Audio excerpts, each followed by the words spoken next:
So I'm about 4 hours into my Scarlet Nexus experience, thanks to the Steam release really coming out at about 3 p.m. PST. But I think I wanted to give my first impressions on Scarlet Nexus outside of the demo. Now, the demo actually does line up right about at the beginning of the game, so if you've played through the demo, you kind of know where it starts.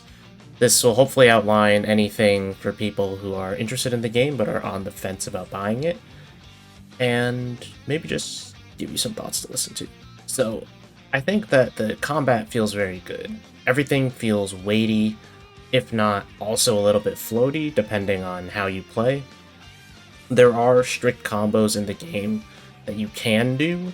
Not all of them always connect. When I say strict combos, I mean that you can chain hits together and it does leave enemies in hit stun.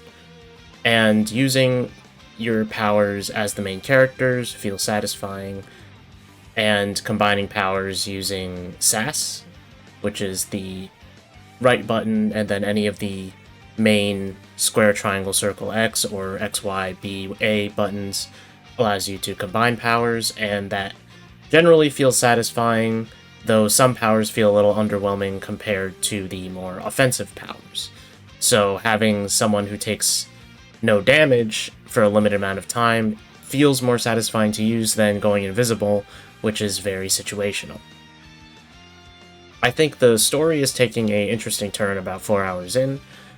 It's not something that you'll feel like picks up in the initial 2-hour mark. I felt the story was a little iffy at the 2-hour mark. You're going to have to get a little deeper into things in order for things to be interesting. A little note I would have for people, though, is that the game can and might tread some more eerie territory, and I think that is a warning that I should put out there for people who are not necessarily thin-skinned, but just don't like that kind of feeling. It's not guaranteed, of course, but as the Bandai Namco team does, or just Bandai Namco in general, a lot of monster designs can be a little, maybe goosebump-inducing, a little unsettling to look at, and some of the movements can also be a little unsettling to look at, but I think overall this game is solid, and hopefully there will be a crowd that is interested in this game, and that if there is potential for a sequel at the end, or maybe just potential for this team to keep making making good games, then it continues on from here. I will hopefully come back to this next week, or maybe 2 weeks later from now, when I will have my initial review up, so I hope you look forward to that. Anyways, if you enjoyed this video, please like, comment, share, and subscribe to the channel if you want to see more content like this.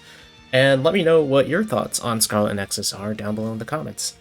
Thank you for watching. I'm Tiller, and thank you for supporting me.